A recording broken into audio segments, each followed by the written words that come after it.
I'm not saying I'm biased towards my Patreon subscribers, but if one of them robbed a bank or, say, stole a monkey NFT, I wouldn't rat them out. Support the habit at patreon.com/doseofbuckley. This is Social Media Meltdown, a feature where we look at a news story that's trending online and the internet's reaction to that story. I know, kind of boring, right? No one's ever mad on the internet, and they definitely never overreact to petty, unimportant nonsense.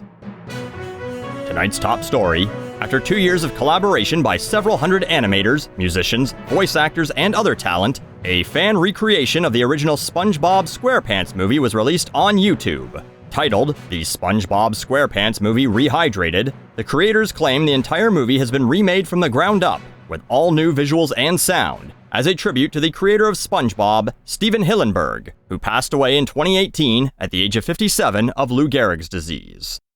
In other news, the video was blocked on YouTube almost immediately by Paramount, the owners of SpongeBob.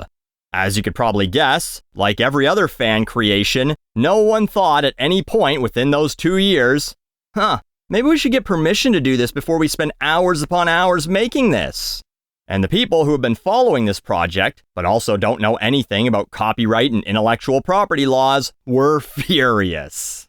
One person mentions the characters and songs being protected by copyright, saying that Paramount has every right to take it down. And someone goes, "No, they really don't. Fair use laws exist for this very purpose."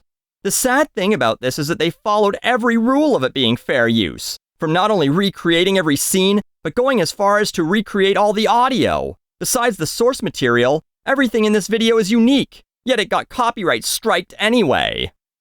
So, I know it doesn't make a difference to the viewer, but it got blocked, not copyright striked. Want to be even madder, maybe? YouTube basically created a loophole where bots can third-party claim a video so they get all the ad revenue, and then the copyright holder can go there and say, wait, I don't want this seen by anyone. But I also don't want to start the legal process of a DMCA claim, because what if I have to actually follow through that? So we'll just set the visibility to blocked, because YouTube lets us do that.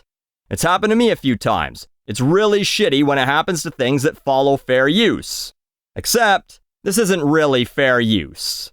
Yes, they recreated everything, but it's still the original things recreated.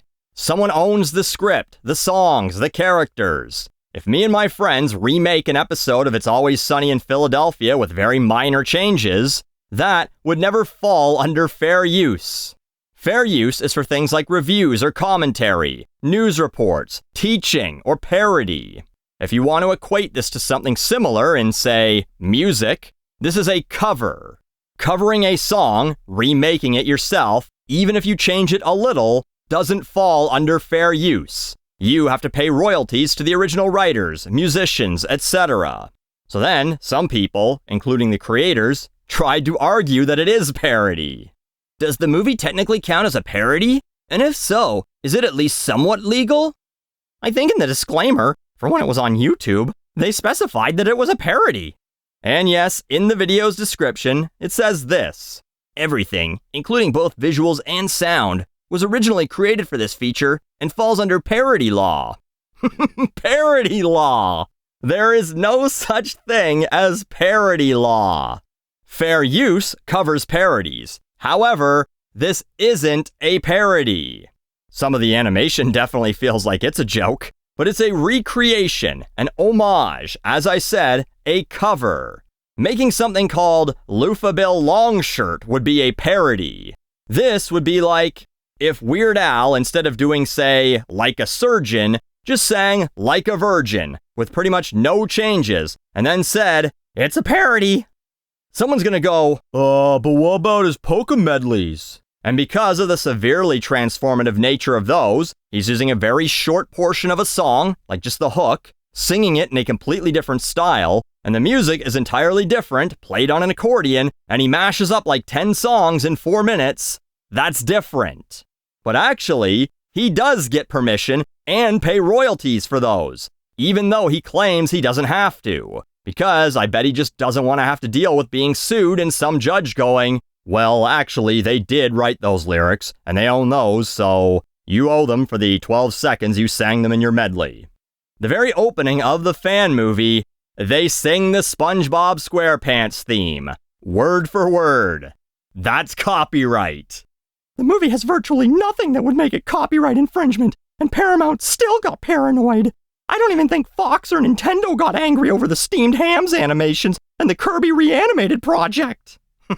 Okay, well, it has virtually everything that would make it copyright infringement. Again, they took the script and then just had 300 people redo the animation in 300 different styles, so it's nearly impossible to watch. But anyway, we should stop talking about fair use and copyright anyway, because what this really is an intellectual property issue. Contains content from Paramount. If it's fan animated and voice acted, what does Paramount own exactly? Because you don't see them taking down other SpongeBob fan animations. What does Paramount own? SpongeBob fucking SquarePants! That's what they own! Along with Squidward, Patrick, the Krusty Krab, the Chum Bucket, all that shit is theirs, not yours. I know, I've basically made this video before, but I guess I have to make it again, and then maybe copyright strike myself. Whether it's for profit or not for profit, you can't make things with characters you don't own and distribute it without permission. You can't make your own Mario movie. You can't make your own Star Wars game. You can't make your own SpongeBob movie. But they didn't take the others down. Has the same energy as some person going 160, but so are 10 other people, and he's the one who gets caught. But why am I the one getting a ticket? Those other people did it too. Because you're the unlucky one. Sucks to be you. Then, of course, we have people like this, not unhinged at all. Already pissed at Paramount, BC. TMNT 2012 isn't on Hulu anymore, but isn't on Paramount Plus, and now this? And a photo of a happy face that says, I am going to beat you to death. Perfectly normal response to all of this. And then there's the, you're a bootlicker if you don't think we should be allowed to do whatever we want with these characters crowd. Someone tweets, in quotes, it doesn't matter if it's a non-profit parody with original animation and audio. Viacom's allowed to do this. And a picture of a fish about to eat a boot. Here's the thing. I don't give a fuck if Paramount, Viacom, Nickelodeon, whoever makes another dime off SpongeBob.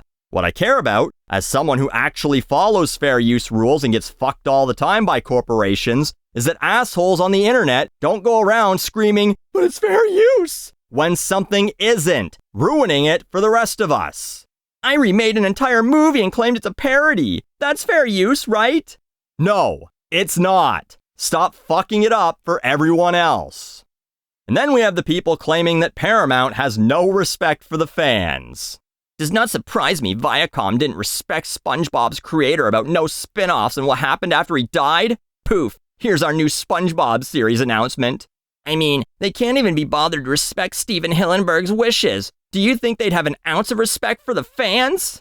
The creators of SpongeBob, Steven, before he died, he wished for no spin-offs. He wanted the show to have a beautiful finish. Once he died, Paramount and Nickelodeon made spin-offs.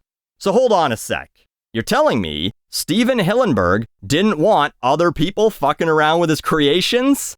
If so, you don't see the irony in poorly remaking his movie using his characters without his permission after he's dead? You're telling me he said, I don't want anyone touching my shit after I'm gone, and you went, yeah, but I'm going to, and then we're going to say it's in your honor. And that's your idea of respect? Fucking hell. So, as always, we conclude the madness with a reminder that there is still some sanity left in the world. They spent 2 years recreating a movie without ever questioning if it would be copyright claimed? IDK, they really should have secured permission first. This doesn't fall under any sort of protection against copyrights. Not to belittle their efforts, but it should have been obvious. No, I should be allowed to use any characters I want for any reason I want. I gave them money one time. Maybe. Probably not. I actually just watched the show for free on TV, and I also pirated a bunch of it. But I'm a fan. That means they have to give me the right to use all their characters whenever I want. Oh, and also, as of writing this, it was back up after 2 days, then went back down again. Because the creators probably disputed the claim, and then Paramount has 48 hours to respond. If they don't, the video goes back up. Then they have another 28 days to respond, so they probably looked at it and said, "Oh, they disputed it? Well, it is copyright, so we're blocking it again." I don't know if it's up or down at the time that you watch this, but remember, kids, if fair use confusion be making you itch, We're entitled! then run down to Twitter and cry, moan, and bitch. We're entitled! This is Social Media Meltdown, where you can try and contain the contamination, but why bother when it's already a wasteland?